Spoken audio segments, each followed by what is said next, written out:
I think the president's action on steel probably had something to do with the timing of the decline, but I don't think it was the factor which determined the amount of the decline.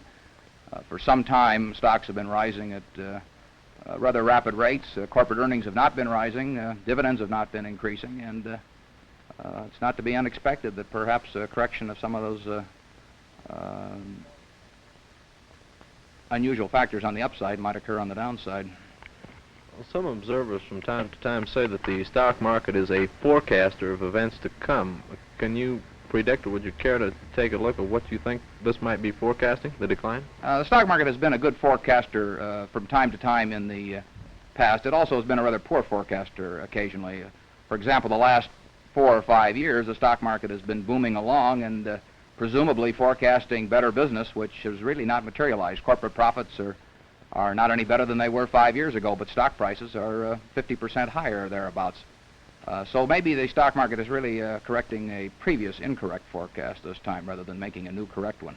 Well, in a nutshell, Mr. Buffett, can you give us your opinion of just exactly what happened, what caused it? Well, there was undoubtedly some forced selling the week when the stock market hit the news. The previous week, prices had declined about 6% for the week on average, and there was some stock that was forced upon the market both by margin calls from brokers and some that was forced out by improperly secured bank loans. And this in turn set up a self-generating mechanism on the downside for a while, which we may have seen the last of and which we may not have seen the last of.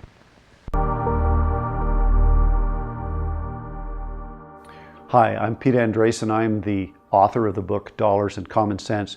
It's a book that's designed to provide you with the ability to manage your own money via mutual funds or to work with an investment advisor to manage your money successfully as well. Today I'm going to answer one of the most basic questions that I get all the time. What is a stock? A lot of people pretend that they know the answer to that, but they really don't. A stock is a piece of ownership of a legal kind of business, a legal kind of company called a corporation. A corporation is a company, a legal entity, that's divided up into a bunch of little bits. Those little bits are then sold out in some way to various investors, and those investors are the owners. Yes, it's true that there's some special interests, that there can be dominant shareholders, but essentially if you own a piece of that company in the form of some shares, if you own even a share of stock, you're a part owner. You might have just a tiny bit of that corporation's, say, factories or whatever, but you still own a little piece of that corporation.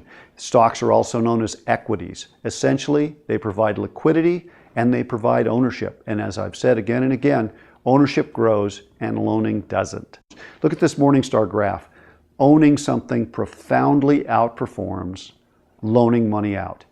The same is true of real estate over the long term.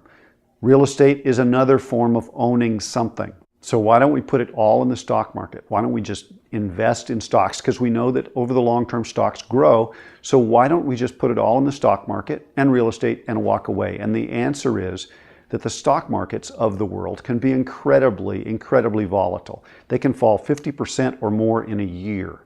Now in the long run, that will even out and stocks will probably outperform, as they have for the last several centuries.